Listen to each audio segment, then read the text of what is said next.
It's 5 o'clock in Pirate Country, and it's time to get pumped up with the P-Man. Hit the door and hit the road. 94.3 The Game is going to get you home, and the P-Man's not holding back. Yes!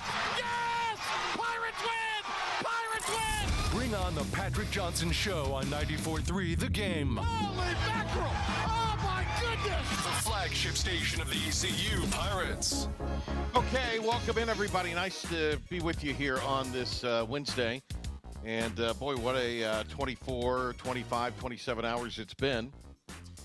We've got Amanda Christovich coming up in just a few minutes. We're going to talk with her the latest in the House versus the NCAA. There was a case filed in that case, the latest filing a week ago. And we'll talk to her what it addressed, what it didn't address, that sort of thing. So it's kind of more hurry up and wait when it comes to where this is going. Also, the NCAA has thrown an incredible amount of money in the first part of this calendar year towards the lobbying efforts of Congress. So we're going to find out what that is all about coming up. We did not have baseball last night. Philip the Ref Pilkington is here. So you only needed 2 screens. Yeah. For the Canes and softball. I still did 3. The Red Sox came on. Had to watch them beat Igo's Mariners. Boy, I tell you, tough to watch the game last night, ECU. Even when they were ahead in softball 3-0, it felt tenuous at best. And NC State winds up with the victory. Kind of a tough year for Shane Winkler's team. We'll say they're struggling right now, but they're not playing real well. And I think he'd be the first to admit that. Let me see what their record is. They fell to 500, I think, after last night. So whatever that adds up to be. No, they're not 500. They're 20. They're close, 25 and 23. Okay. State 24 and 25. State is not even going to make the ACC tournament. I know they were telling us before, well, if we do this, this, and this, but if all the stars align, if Jupiter and Mars collide. Correct. Yeah. So I asked a lot of people, and I was actually on a call for TV this weekend with the big boys, the linear call. Brad Pruitt, by the way, going to get the start is what the thinking is right now on Friday, and then it's sort of go the rest of the way. In fact, Cliff Godwin told the assembled members of the television broadcasting on the call that if the Pirates had played last night, Norby would have been eligible to come out of the pen. I mean, he would have, but he'd have been a probability to come out of the pen. So they're going to go with Pruitt is the plan. At least that was as of this morning. So we will see if that is indeed the case. I would think that that's what they're working towards right now. So, and then after that, it's anybody's game. Right now, the game is still scheduled to be aired on ESPNU Saturday at 4. Of course, the forecast is showing increasing rain. I don't know how that works, Philip, despite all my vast television knowledge and experience. But those TV windows are pretty hard to – there's not a lot of flexibility in linear TV windows. Now, no. It is the spring. It is a diamond sport, which in the pantheon of importance on ESPN's radar, the diamond sports are a little more important than maybe, say, gymnastics or soccer or something like that. Important, maybe that's the wrong way to put it. They're kind of considered a little different. Well, there's always a pecking order, right? I mean, somebody's got to be somebody's ahead of everybody, and somebody's ahead of nobody, and the rest of them fall somewhere in the middle. So, yeah, I'm with you, but it's so football is obviously, well, yeah. And then basketball is a big deal because of all the inventory and ratings it can provide ESPN. The diamond sports, in particular baseball, does provide also a lot of inventory. And we're also getting to the time of year where for ESPN, it is a little more lucrative because they can attach meaningful games to the schedule as far as the postseason and that kind of thing. And it So, helps them promote when you get those close games. Yeah, they ramp up to that. So now the other week, don't quote me chapter and verse here, but I believe so. A couple weeks ago, I did the game on Friday, North Carolina and Duke in softball. And because of weather, they moved the game that was supposed to be Sunday at 6 on ESPN2 up to the middle of the afternoon that Sunday for Game 3 of the series. And that allowed the game to be played on the ACC network. They moved it there. There is no network, per se, of designate to put this on. It's an ESPNU game. It's not like you're telling me there's no American Athletic Conference Network? There's no American Athletic Conference Network. Damn. The American missed out on that network. So I don't know if I don't know if it's one of those things you got to kind of do it or what. Well, I mean, I don't know. The thing is, I think if you move it up, well, you can't because there's something on television before. My point is, though, if you move it up, you just punt it, I think, to the plus. You call it a day, and then you could put another game on at 4. You would rather have another game on at 4 o'clock than you would sitting there watching people watch it rain. There's nothing worse. Trust me, I've watched a lot of NASCAR in my day. There's nothing worse than watching 3 guys in a booth who are not meteorologists talk about rain. Well, it's raining. The track's wet. The cars are covered. In baseball, it's raining. The dirt is now mud, and the guys are kicking a hacky sack around in the the clubhouse. But one thing this will do is it does give because Tulane had their game against Southern Miss called because of weather. They actually ended up having a practice yesterday, like a 9-inning scrimmage to flush the bad mojo from the UTSA blowout. But you look back at yesterday and there being no game. I wasn't in Raleigh. I don't know I was not privy to those decisions because I was working. They moved our game up in softball. Magic of radio there. But from what I understand, Philip, this is probably a good thing, and Cliff Godwin said as much because you already have this time of year. I don't want to say pitching's depleted, but certainly pitching is at a premium. And when you've had injuries to key guys on the staff who've yet to emerge, you want to be able to preserve as much pitching for conference weekends as you can. Now, you mentioned NASCAR. We have a big NASCAR guest later this week. We got this confirmed today. Did you see the email? Have you read about this? Have you seen about this? Yeah. Did you respond to this lady and set up were you the conduit? Last thing came from you, and it said, what number should we call him at? And then she sent something back and said, he's going to call to us. Oh, I didn't see that. That she might have just she replied just sent it to you. me. Oh. I can have him call you guys directly. Please let me know what number works best. So can you reply to? Well, no, I wasn't on that email. Chris, you could just reply to the general email. Oh, okay. Yeah, I will. Don't you know how interoffice politics work? She included you, man. She wants to give you the number. Or wants you to give her the we're number. not giving a number. They're calling us. Yeah. Yeah. Either way. Is it Friday? All right. That we're doing I think it's going to be Friday. Who will join us on the show Friday? We got the Watermelon Man, Ross Chastain, joining the show on Friday. You are as giddy as a schoolgirl over a NASCAR guest, aren't you? Yeah, because we don't get them much. It's been a while since we've had a driver. Yeah, we had Stenhouse. We've had a driver. And what, we had 21, I think is what it was? I think so. It was the first year of the Gen 7. Yeah. So it's been a minute since we've had a driver. So are you excited that we're going to have a driver on? We are. We're gonna talk to him about racing. We're going to talk to him about watermelon farming. He's a ninth generation watermelon farmer. Ninth generation? Yeah. So we're going to ask him how he spent his week off. Growing watermelons.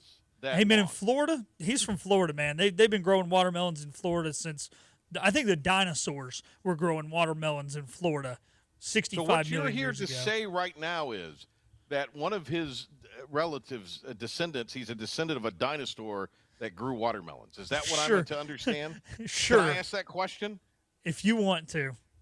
All right. Jeez. I'll let so you he'll do be whatever you on. want to do. Mike Mullis will be on Yep. Friday. That's all Friday. Tomorrow, we have our concert on the Common. The Dave Matthews Tribute Band is going to be in Greenville, backed by popular demand.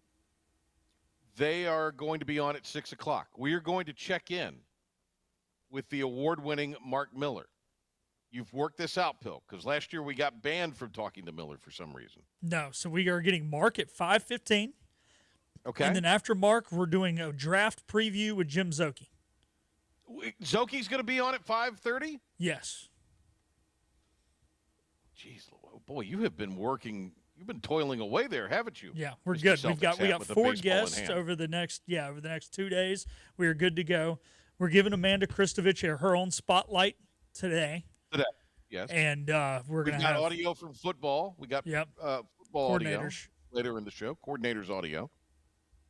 I thought the coordinators were very. I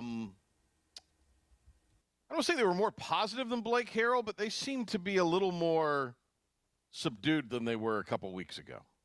Yeah. I mean, more confident. Maybe that's the word I'm looking for. I mean, hey, it's week 5. Confident.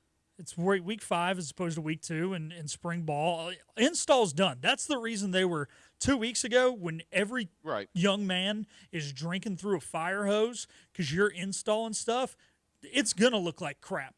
But after 4 weeks, you hope that they're starting to get their act together. And both coordinators said, hey, you know what?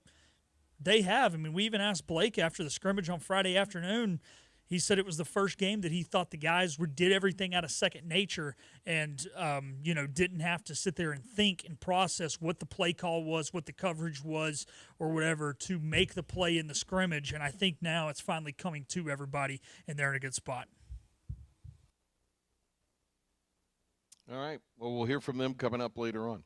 I tell you what, let's get a break. Let's not dilly-dally any further. When we come back, Amanda Christovich, latest on the NCAA v. House and why are untold millions being spent on lobbying efforts by the NCAA towards lawmakers in Washington. Amanda Christovich, Front Office Sports, next. The team of Flatlands Jessup is working overtime to help ensure that Eastern North Carolinians like you get the health insurance help you need this open enrollment period. New legislation passed meaning more people than ever qualify for affordable coverage. Let us help you today. Are you ready to tackle those yard and garden projects? Come by East Carolina Tractor and Fleet, your local Coyote dealer, and check out their great selection of residential and commercial Coyote tractors. From zero-turn mowers to compact tractors to skid steer loaders, they've got you covered. Some with 0% financing for qualified buyers. Stop by your hometown Coyote dealer, East Carolina Tractor and Fleet, across from the Pitt County Fairgrounds or online at ectfleet.com. East Carolina Tractor and Fleet. We dig dirt. Big tax credits are back. Get a 30% tax credit, up to $2,000 off your new Mitsubishi electric heat pump install. Let Comfort Master help you take advantage of the tax credits with a qualifying Mitsubishi electric ducted heat pump or non-ducted Mitsubishi electric mini splits. Mitsubishi electric mini splits are ideal for bonus rooms, garages, or sunrooms. If you need a new HVAC unit, call Comfort Master today. Call Comfort Master. Call Comfort Master. The best burgers around. Everyone loves a thick, juicy, and fresh burger. Tiebreakers in Greenville, plus the all-new Tiebreakers in Winterville. Do real burgers better than anybody. So don't just go to any burger-themed restaurant chain. It's time to break the chain and eat local. Tiebreakers, real burgers at its best. Everybody loves burgers. You know what the problem is with standard belts? Usually you have to choose between too tight or the opposite, too loose. But with Anson Belt and Buckle, you don't have to choose. We got rid of the holes and instead have a track system designed for micro-adjustability. That way you can enjoy a perfect fit every time. Anson Belt and Buckle. Find your perfect fit today.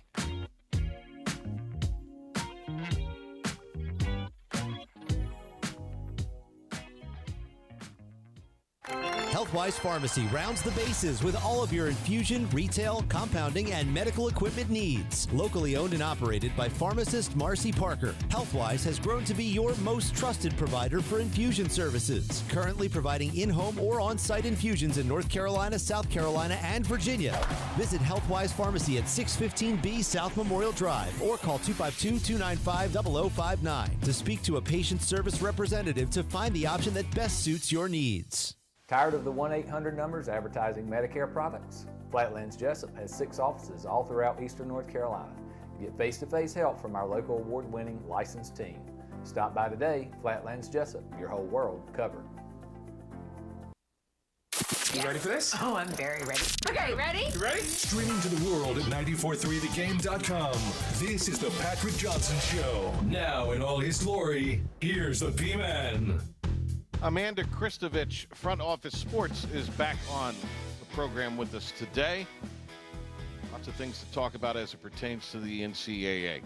All right, Amanda, how are you? Great to have you back on with us. There she is. Hello, yes, Amanda. Good to see you again. How are you? I'm doing well. Never a slow news day in the college sports industry, as you know. So just trying to keep up with it all.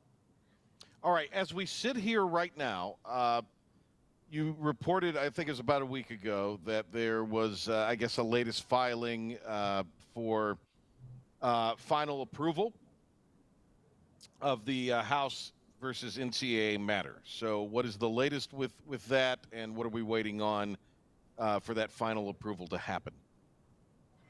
Okay, so at this point, so there was a final approval hearing, sort of at the end of which the judge said, there are a lot of good things here, but ultimately you have a few more edits to make, which is kind of, what my editors say to me when I turn in my weekend features. Right. A lot of good stuff here, but a lot of red lines I get as well. So what we got last week was the edited version, potentially the final edited version of this settlement. And interestingly enough, the biggest issue one of the biggest issues that the judge talked about was this issue of imposing roster limits.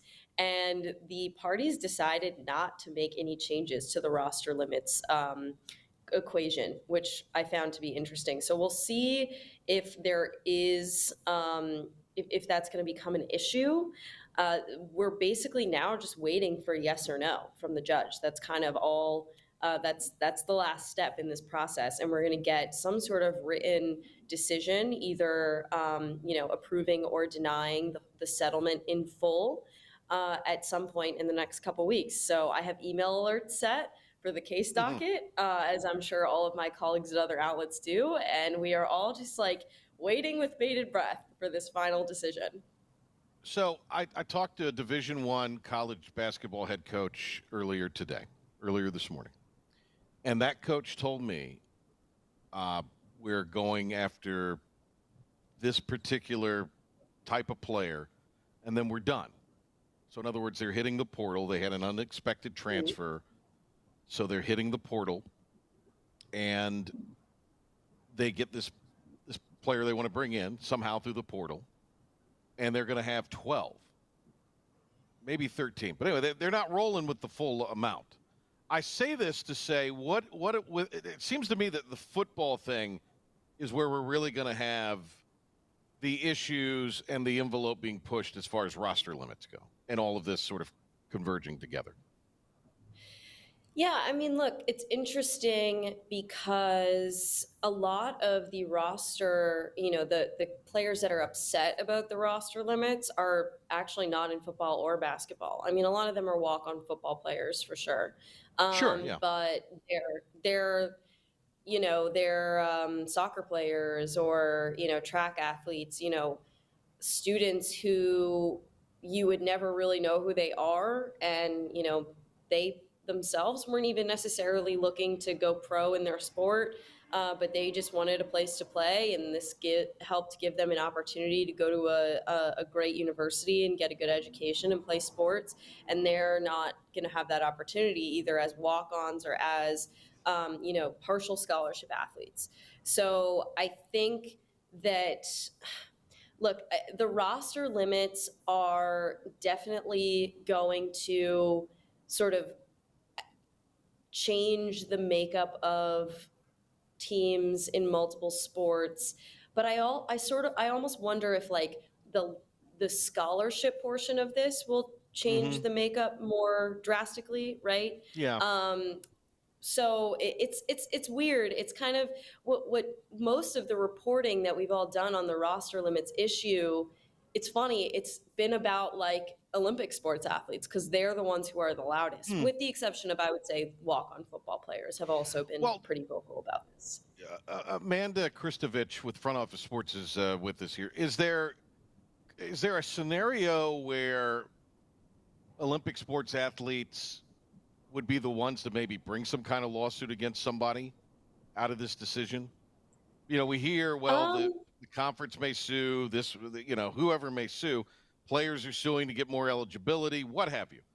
Because this whole thing's out of control. I don't think there's any, doubt about that.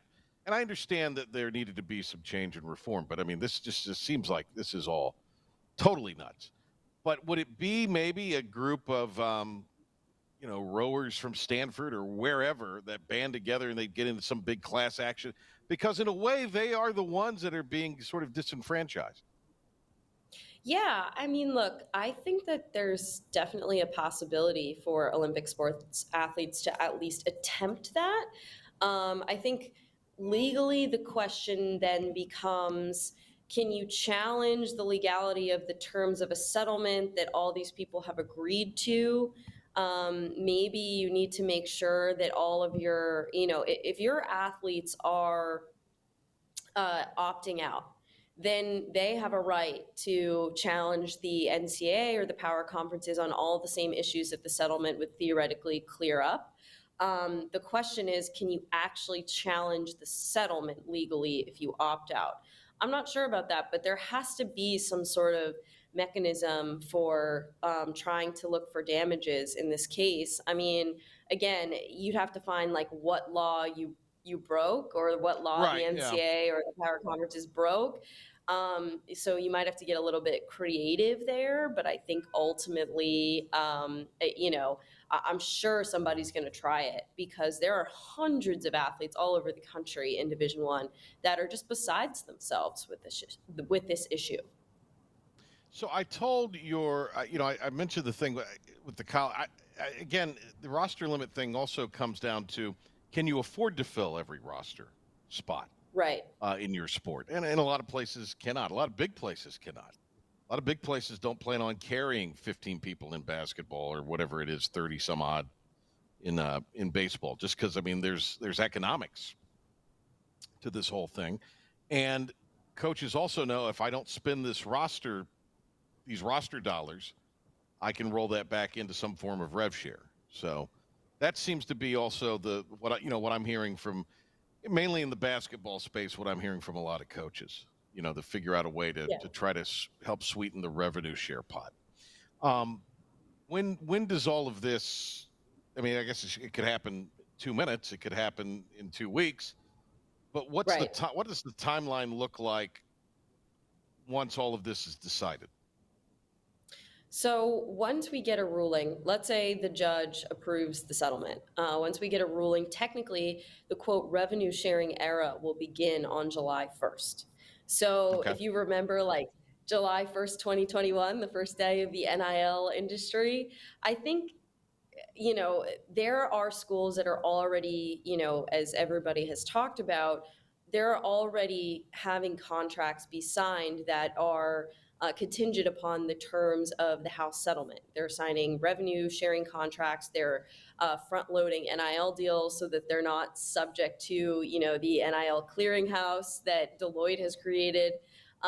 It's going to be interesting to see like what materially like we feel and we see on July 1st, because I don't think it's be necessarily like as loud as it was a few Julys ago with NIL. It's going to be more sort of like a backdoor contractual thing.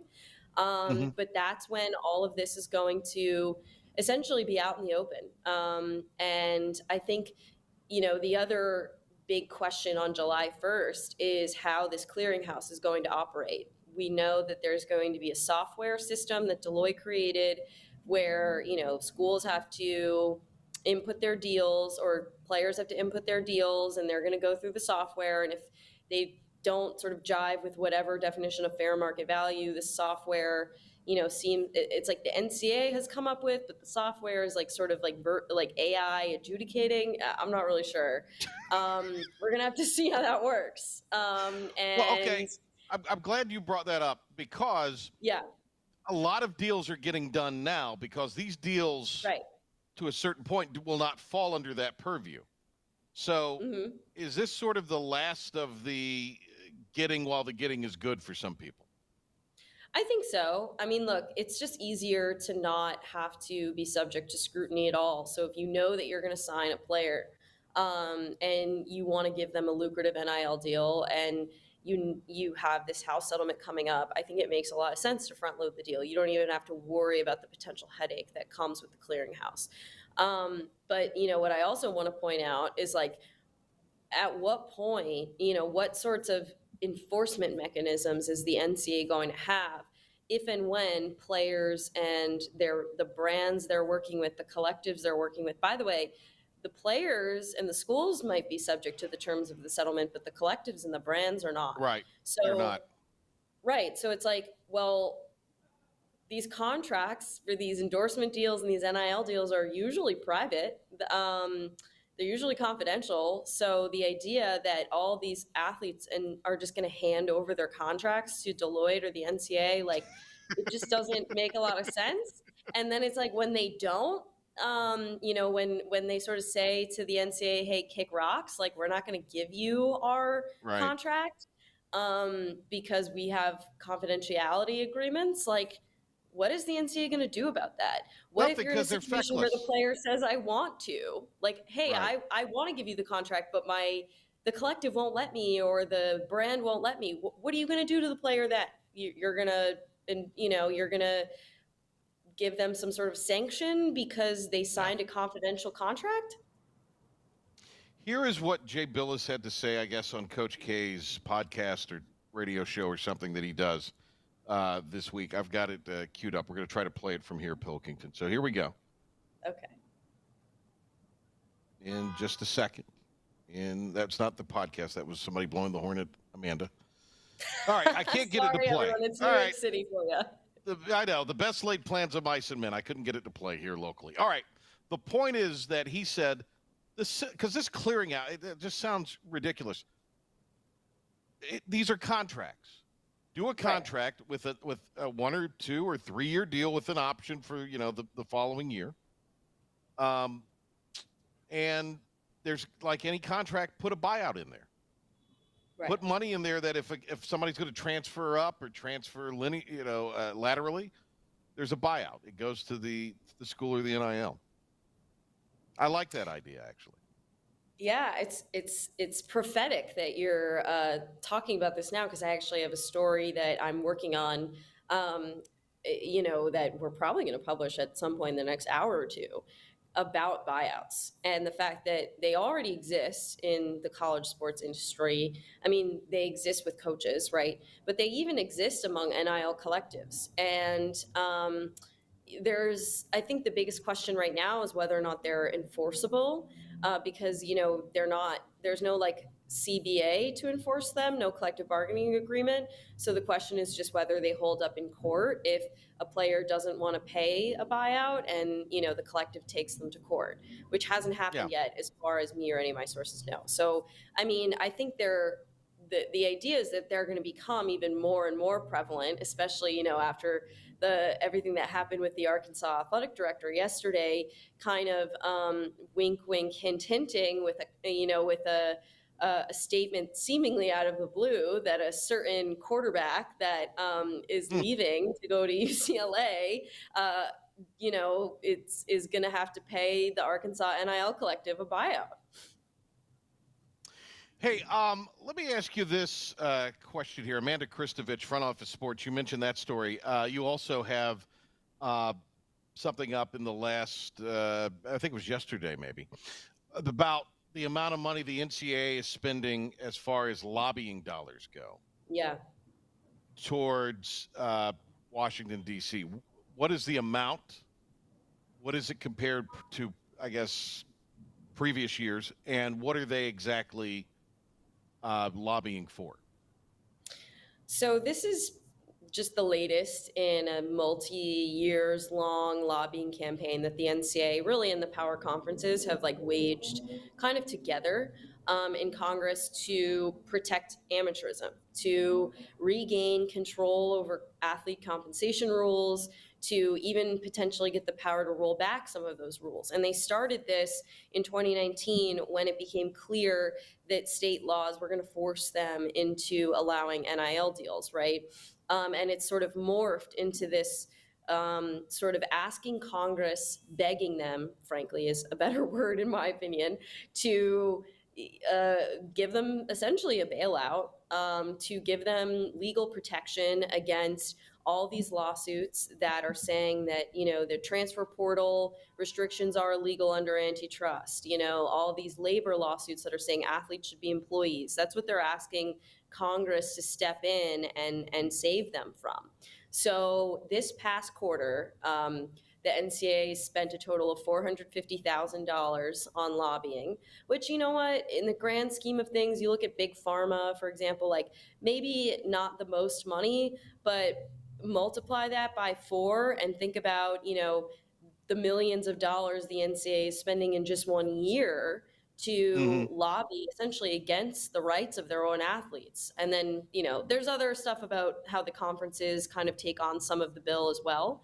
But this is double the amount of money that they spent in the same period, January through March of last year, which I think makes a lot of sense when you consider the fact that they're really banking on the Republican-controlled Congress and President Trump to give them what they're asking for, because Republicans have seemed to be more amenable to their requests.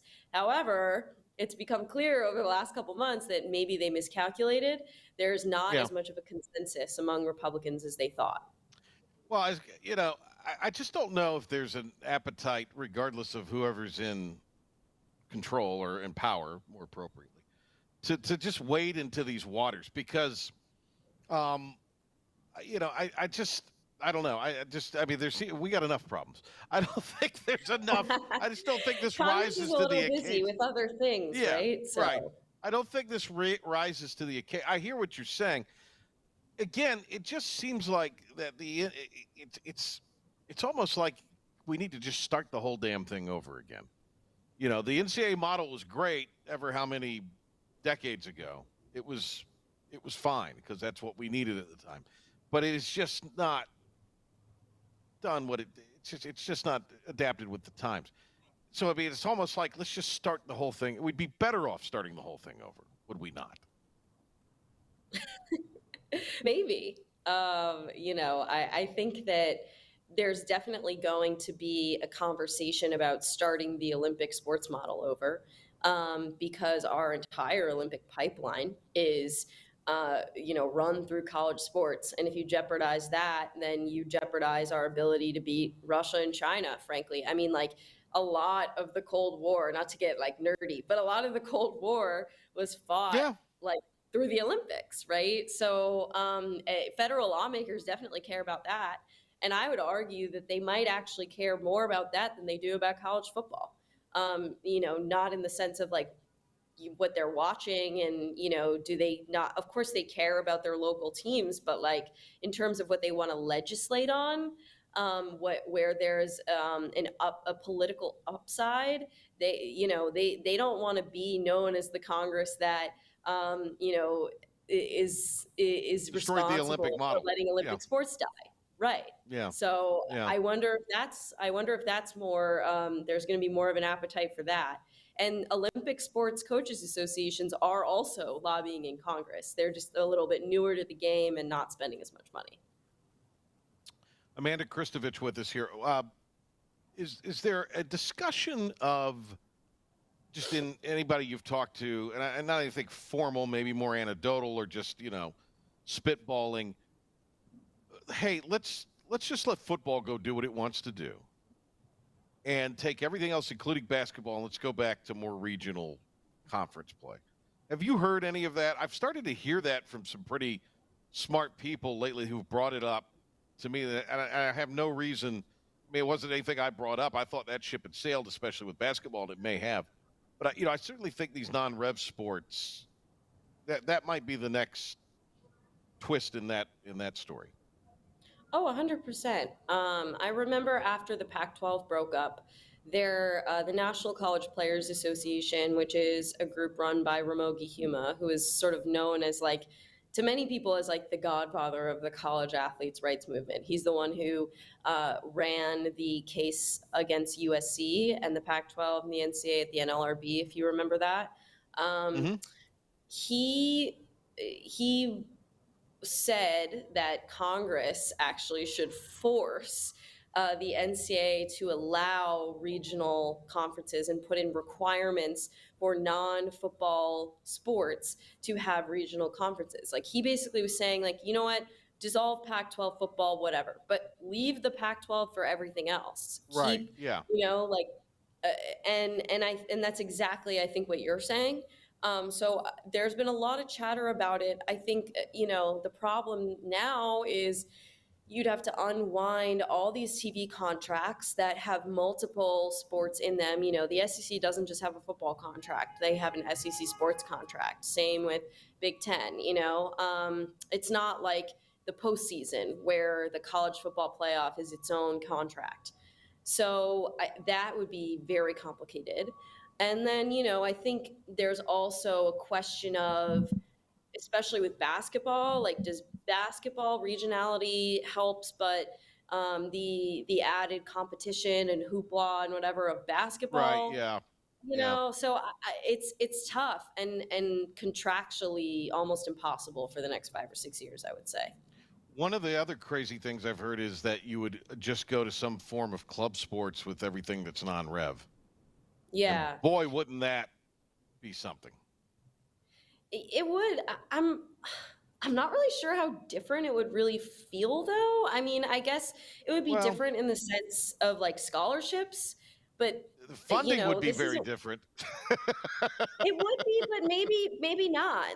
You change it in name, but who's forcing you to stop funding? You know what I mean? It's it's still going to be the haves and the have-nots. It's still going to be the more benefits you can provide, the better chance you're going to have of getting good recruits. And I mean, look, yeah, of course it would be different, but again, it's we could redefine what club sports means. There's no law that says what club sports are versus varsity. Yeah. So I think that we have the opportunity to get creative here, and I just think the powers that be don't want to be creative. They do not. They just want to grab as much money as possible. And then how about the Rose Bowl, moving that finally moving off of 5 p.m. and just ruining everybody's New Year's Day plans as far as games go and all that. I know. Moving it up an hour. I'm from California. I'm from LA. I'm sad about it. The Rose Bowl sunset, obviously, such an iconic picture every year. And so that's, I think, what everyone is concerned about. Have we seen the last Rose Bowl sunset? Because the game could be over. What does this do to the parade? Yeah. What does this do to the parade? They have to start the parade. The parade's over by then. I wouldn't worry so much about the parade. Right. But it's what's so interesting to me is how much of a fight the Rose Bowl put up a couple years ago when the CFP expansion plan was coming out. How much of a fight they put up about not changing their window. And the reason that the Rose Bowl is not hosting a semifinal for either of these first 2 years of the 12-team playoff is because they didn't want to move the traditional Rose Bowl window. So the fact that they've moved it up an hour it may seem like small potatoes to a lot of people, but it's a big concession. They were really, they almost solely held up the college football playoff expansion contract at one point, as far as I understand, and I think as multiple other people have reported. They were very stringent about their 5 p.m. Eastern on New Year's Day window. And so an hour. I mean, I would have loved to have been a fly on the wall in those conversations because I really think that they probably put up a fight. Hey, Amanda, great to talk to you. Thanks for the time. Really appreciate it. And I'm sure we'll talk again sometime in the next few weeks. Yeah, thank you so much for having me. Awesome to have Amanda Christovich from Front Office Sports on with us here. All right, here is Philip, the ref Pilkington, with a sports update and Pirate Report. Thank you, P-Man. Starting in Pirate Athletics, obviously the baseball game got postponed last night. That game will not be made up against NC State with it being this late in the season. Obviously, no CG nor Elliott Avent want to play two midweek games in this crucial run of conference play. Softball did fall 4-3 to NC State. They will be back in action this Friday when they travel down to UAB to take on the Blazers. Lacrosse knocked off William & Mary 14-13. That is their third consecutive win of exactly 1 point. They will host 11th ranked JMU in the regular season finale. That game will be Saturday at noon. Last night, the Carolina Hurricanes were 3-1 victors over the New Jersey Devils. They have a 2-0 series lead as the series shifts up to New Jersey. There are 3 games tonight in the NHL. Canadiens and Capitals game 2.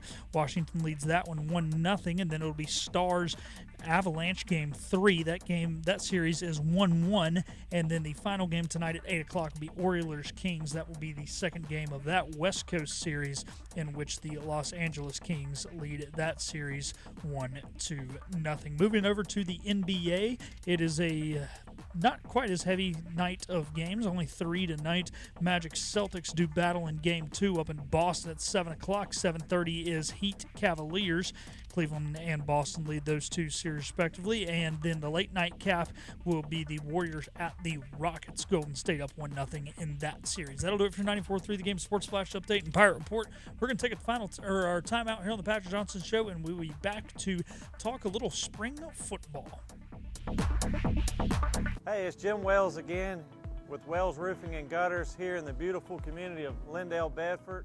At Wells Roofing and Gutters, we believe in quality first, and that's why we use CertainTeed shingles, which are manufactured in Oxford, North Carolina, a local company. In the event you ever do have a claim or a problem with your roof system, they're local and they come and take care of us in a timely manner. We could leave off some accessories and we could certainly save money, but we believe at Wells Roofing and Gutters in installing the correct way per manufacturer requirements, and we warranty your roof both in-house and also with our supplier, who is CertainTeed. For a job Wells done, no shortcuts taken, and a good quality job on your home, give us a call today, 252-227-8403.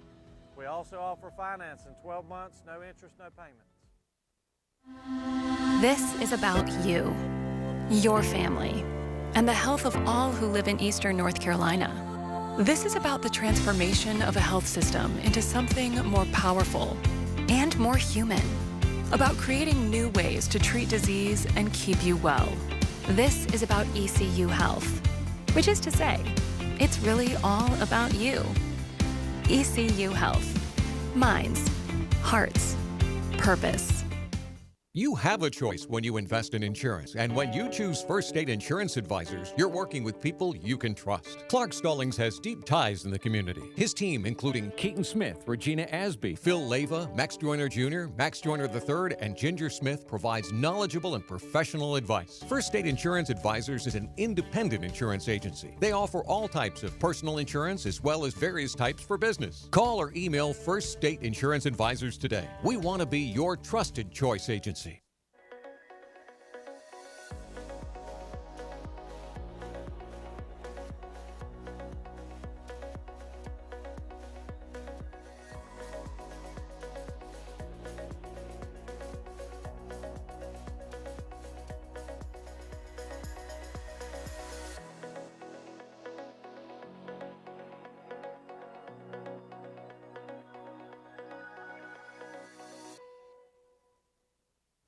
Other restaurants claim their food is fresh and fast, but are they friendly? At Moore's, you're treated like family the minute you walk into their doors. With locations in Winterville, New Bern, Swansboro, Morehead City, and Jacksonville. We've been practicing what we preach since 1945. At Moore's, our barbecue is slow cooked and smoked over real wood daily until it's so tender it's falling off the bone. Combined with our fresh chicken, cook-to-order seafood, and homemade fixins, we're sure you'll agree. If it's not Moore's, it's less.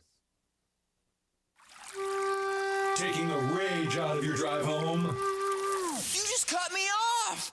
But it's no big deal. Patrick Johnson on 94.3 The Game and the new IBX Media app. All right, Patrick Johnson's show here on this Wednesday. Thanks to Amanda Christovich being on with us here. She was great, wasn't she, Pilk? She was really very informative. Yeah, no, that she's smart, real smart. Yeah. It is. It's just ever changing, isn't it? It really is. I'm hoping this. I love having her on, but I'm hoping after a while this will all calm down and they'll figure out. Like I know you threw out so many suggestions there. Hopefully, in 2 or 3 years, it's just they come up with something and they stay, and then we don't have to get her on for us to understand what the hell's going on. Right. Well, it's like Brian Mull, who's a frequent guest on here.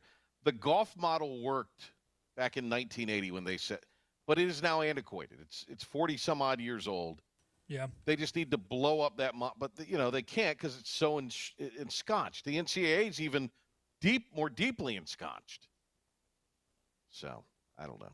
All right, here are some cuts. Josh Aldridge is the new defensive coordinator for the Pirates. Of course, they have the spring game coming up this weekend, and Coach Aldridge on who is stepping up as a leader so far. There's probably a guy in every room. I see. I see Picard in the D-line room. He does a really good job with that. Him and Zion, and then Day-Day and Sam, and even DJ Johnson in that linebacker room do a great job. And then D-Money and Jamarly back there in the back end. Obviously, you always have Teagan Wilkes that's played a lot of ball, right? So down the middle of our defense is where I see a lot of our leadership, and that's usually what you want, So there's a bunch of young guys, too, that, are starting to come out of their shell. I saw Keith Crowell flash today. I was really proud of him. And just need to continue to develop leadership just like we're developing talent. All right, and Coach Aldridge says he's happy with the consistency so far. One of our biggest goals that I said early on was consistency. And aside from one practice, I think we've been fairly consistent. Guys growing. When you have so many new faces, you just want to see improvement every single day. Not to say that we don't want to be ready at the end of spring, but we really just want to see the steady improvement when we're ready by game one. And so I'm really happy with the commitment they've shown to work and get better.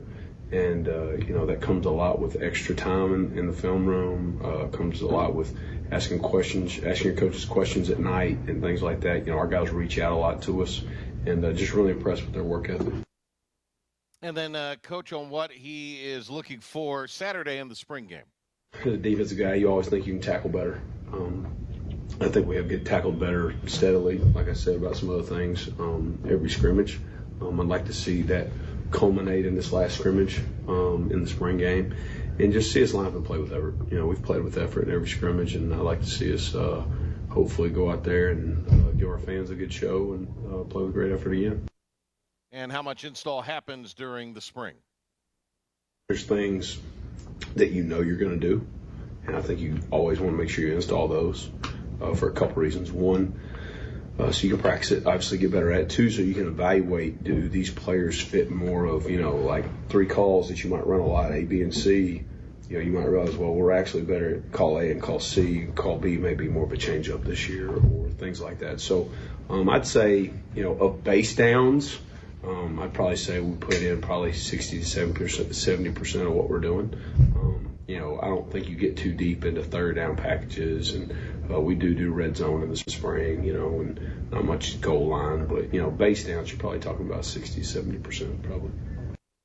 All right, let's hear from John David Baker, JDB, and he talks about who is emerging as a leader on the offensive side of the ball. I think you have to you got to let some of that stuff happen naturally, but also I think you got to force people in front of the team. You got to force people in positions and situations where they got to speak to their teammates, and I think that gets lost sometimes. I think we just expect, well, you got to be a leader. You got to be a leader. Well, he may not know how to be a leader, and so we got to make sure we do a good job and we're intentional about putting guys in position and make sure we also have people behind them to support them when they go step out and try and be a leader, because that's a hard situation. You go stand in front of your peers and try and hold people accountable. Like, that's the hardest thing. Like, it's easy to encourage somebody. It's easy to tell somebody good job. It's a hell of a lot harder to go up and tell somebody like, hey, I think you can do better. I think you can be better. So I think we got to do a good job as the summer goes, and we've got guys that can be that. We've got guys that have been here, and we got new guys that have been here for 3 months as transfers that I think have, leadership qualities that can step into some of those roles to replace, a Rajay, to replace a Dustin Hall, guys that for us last year were huge in keeping the team together and being able to finish how we finished. All right, more from JDB. What is the deepest room? Our receiver room is really deep, and we are really, really talented in that room. I would say that's probably the deepest, because you've got a good mix. You got a good mix of young guys that are really talented, but you got some older guys that just came in or have been here that are really talented, and they just continue to make plays, and that's what they got to do. And the more of those guys we can use, it's just like up front. Like we like to rotate guys up front too, just like we do out wide, because it keeps them fresh, and especially out wide. Like, if we can keep those guys in a rotation, keep their snap counts down, that way when it gets later in the game, like, they're fresh and they can go run down the field and make a play when they need to. So every room is competitive, but if I had to pinpoint one, it'd definitely be that room. All right, John David Baker on what he has liked so far. Being able to look out there and see the difference from this time last year, as far as just how much cleaner everything is, and obviously it's because obviously second year in the system, we got guys returning, those type of things. But I just feel like we're so much farther ahead, and not so much that we're doing a bunch of different things offensively, but just we're so much farther ahead in the basics and fundamentals of what we're trying to do and want to do. So that's probably the thing I'm just happiest about, because it'll just allow us to continue to grow over the summer and into fall camp. All right, let's get to the last thing, Pilk, because I don't think we'll have time to get both in. And I think the question about Katin Hauser and his role this weekend during the spring game is what most people might be interested in knowing about. We'll see. I don't know. It's been nice.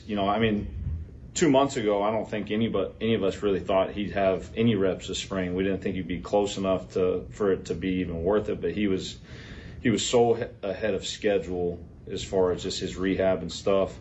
So being able to get any reps at all has been a win already. We'll see about how Saturday goes.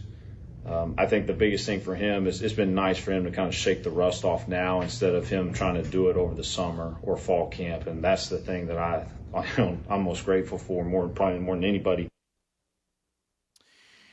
All right. So that is it for today. Comments from Coach Aldridge and JDB. Spring game coming up at noon on Saturday. I had somebody ask me about tickets. It's absolutely free. Part of the Big Skin Pig Out. All right, we have a big show for you tomorrow, and our first concert on the Common with the Dave Matthews Tribute Band. Mark Miller's with us. Jim Zoki's with us tomorrow. Wow. NFL drafts tomorrow night. Boy, just a lot to get to. And then Ross Chastain, Mike Mullis on Friday. Thanks to Amanda Christovich. Thanks to Pilk. Thanks to intern Chris. See you in the morning on Talk of the Town. And back here for the Patrick Johnson Show. 5 o'clock tomorrow. 94.3 The Game and the IBX Media app.